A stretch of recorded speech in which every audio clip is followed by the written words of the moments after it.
बातमी आहे भारत जोडो न्याय यात्रेसंदर्भात। भारत जोडो न्याय यात्रेची मुंबईमध्ये सांगता होते। शिवाजी पार्कमध्ये 17 मार्चला राहुल गांधी यांची सभा होणार आहे।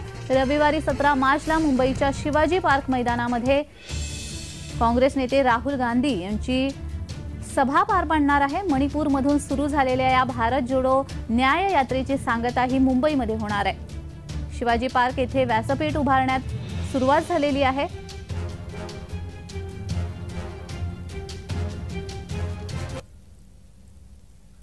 तर याचाच आढावा घेतलेला आहे आमचे प्रतिनिधी डॅरेल मिरांडा यांनी। पाहूयात। 17 मार्च रोजी राहुल गांधी यांची मुंबईच्या शिवाजी पार्क मैदानावर भारत जोडो न्याय यात्रेची जाहीर सभा होणार आहे। आपण सध्या आहोत मुंबईच्या शिवाजी पार्क मैदानात आणि आपण पाहू शकतात की स्टेज उभारण्यात जी आहे ते सुरुवात झाली आहे। मणिपूर मधून या भारत जोडो न्याय यात्रेला सुरुवात झाली होती आणि याची सांगता जी आहे ते मुंबईच्या शिवाजी पार्क मैदानावर होणार आहे।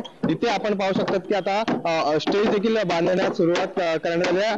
88x56 हा स्टेज असणार आहे। त्यासोबत 7 फूट उंचीचा हा स्टेज असणार आहे, ज्या स्टेजवरून राहुल गांधी आपला भाषण करणार आहेत, उपस्थित कार्यकर्त्यांना संबोधन करणार आहेत। आपण पाहिलं तर या सभेसाठी महाविकास आघाडीचे इतर महत्त्वाचे नेते देखील उपस्थित असणार आहेत। त्यासोबत वंचित बहुजन आघाडीचे नेते प्रकाश आंबेडकर हे या सभेला उपस्थित राहणार का हे पाहावं लागेल। त्यासोबत या सभेतून राहुल गांधी कोणते मुद्दे उपस्थित करतात आणि कोणावर निशाणा साधतात हे देखील पाहावं लागेल। व्हिडिओ जर्नलिस्ट महेंद्र जोयल सह डॅरेल मिरांडा, जय महाराष्ट्र न्यूज, मुंबई।